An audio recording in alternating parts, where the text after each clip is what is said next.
صحیح البخاری حدیث نمبر 61 اور 62 باب قول المحدث حدثنا و اخبرنا و انبأنا کے تعلق سے۔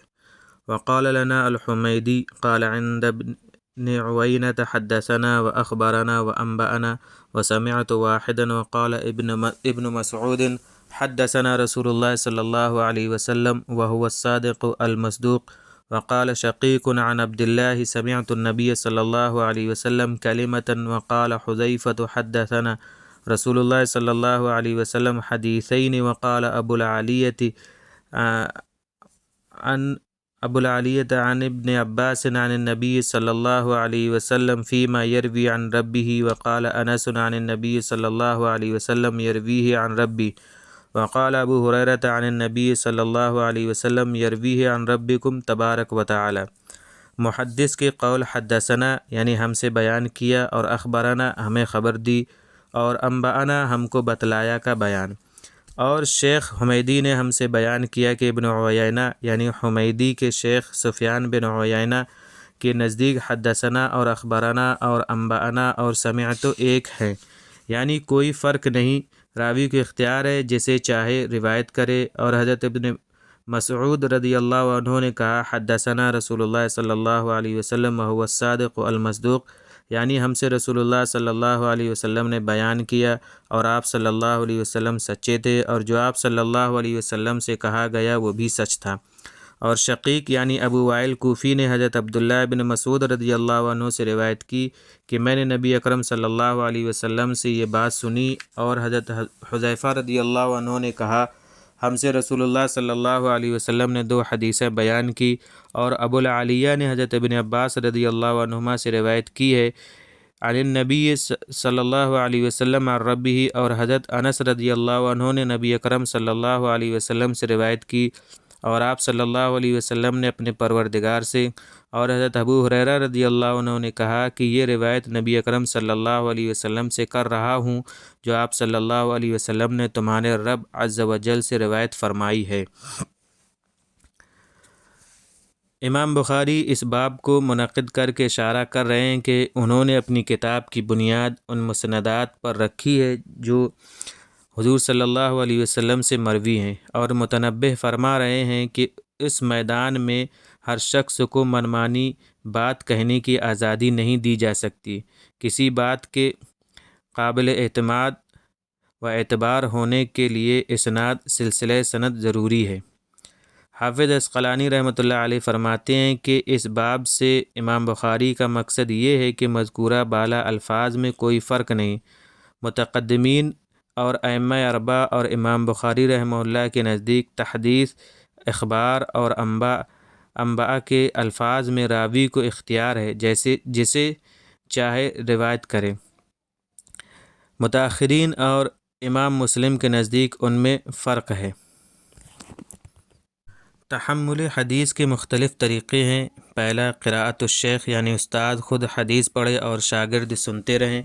دوسرا قراءت علی الشیخ یعنی شاگرد حدیث پڑھے اور استاد سنے۔ اب ان دونوں صورتوں میں یہ روایت کرتے وقت کیا کہیں، کون سا لفظ اختیار کریں؟ امام بخاری کہتے ہیں کہ ہر 2 صورت میں حدثنا، اخبرنا، انبأنا سب کہہ سکتے ہیں، اس میں کوئی فرق نہیں۔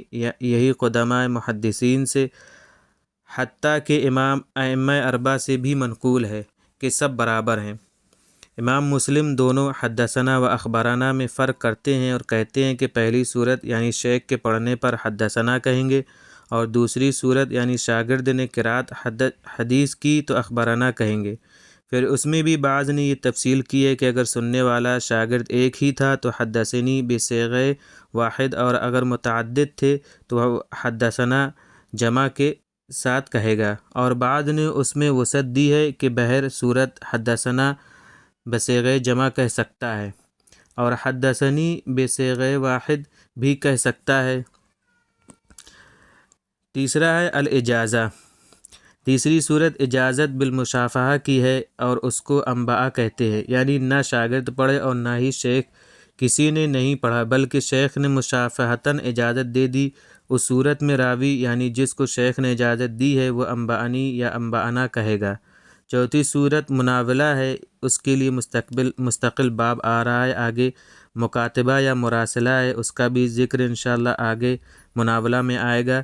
ایک صورت وجادہ بکسر الواو کی ہے، یعنی مذکورہ کوئی صورت بھی متحقق نہیں ہوئی بلکہ کہیں سے کسی محدث کی کتاب ہمارے ہاتھ میں آ گئی۔ اب ہم اس کتاب سے حدیث بیان کرتے ہیں اور اس محدث کی طرف منسوب کرتے ہیں، مگر یہ لفظ معلد ہے، لم یسمع من العرب، یعنی عرب سے منقول نہیں۔ اس صورت میں وجدت فی کتاب فلان کہنا چاہیے۔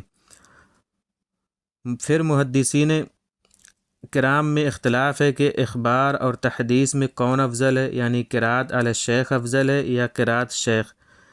اس کے متعلق امام اعظم ابو حنیفہ اور امام مالک کے دو قول ہیں، ایک یہ کہ دونوں متساوی ہیں یعنی برابر ہیں، دوسرا یہ کہ قرات علی الشیخ یعنی اخبار افضل ہے، کیونکہ جب شاگرد خود سنائے گا تو خوب احتیاط کرے گا، اور اگر شیخ پڑھے گا تو اس قدر اعتنا نہ کرے گا۔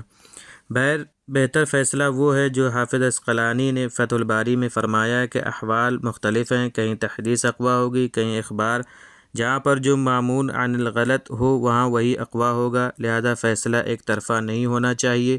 امام بخاری دونوں کو ایک کہتے ہیں۔ وبہ حدثنا قال حدثنا قتيبة بن سعيد حدثنا اسماعيل بن جعفر عن عبد الله ابن دینار عن ابن عمر قال قال رسول اللہ صلی اللہ علیہ وسلم ان من الشجر شجرة لا يسقط ورقها وإنها مثل المسلم فحدثوني ما هي فوقع الناس في شجر البوادي قال عبد الله ووقع في نفسي أنها النخلة فاستحييت ثم قالوا حدثنا ما هي يا رسول الله قال هي النخلة۔ حضرت عبداللہ ابن عمر رضی اللہ عنہما سے روایت ہے کہ رسول اللہ صلی اللہ علیہ وسلم نے ارشاد فرمایا، درختوں میں سے ایک ایسا درخت ہے جس کے پتے خزاں میں بھی نہیں جھڑتے اور وہ مسلمان کی طرح ہے، تو مجھے بتلاؤ کہ وہ کون سا درخت ہے۔ یہ سن کر لوگ جنگلی درختوں کے دھیان میں پڑ گئے۔ عبداللہ ابن عمر رضی اللہ عنہما کا بیان ہے کہ میرے جی میں آیا کہ وہ کھجور کا درخت ہے، لیکن مجھے عرض کرتے ہوئے شرم آئی کہ بڑوں کے سامنے لب کشائی کروں۔ پھر صحابہ نے عرض کیا، یا رسول اللہ، آپ ہی بتلا دیجئے کہ وہ کون سا درخت ہے۔ آپ صلی اللہ علیہ وسلم نے فرمایا، وہ کھجور کا درخت ہے۔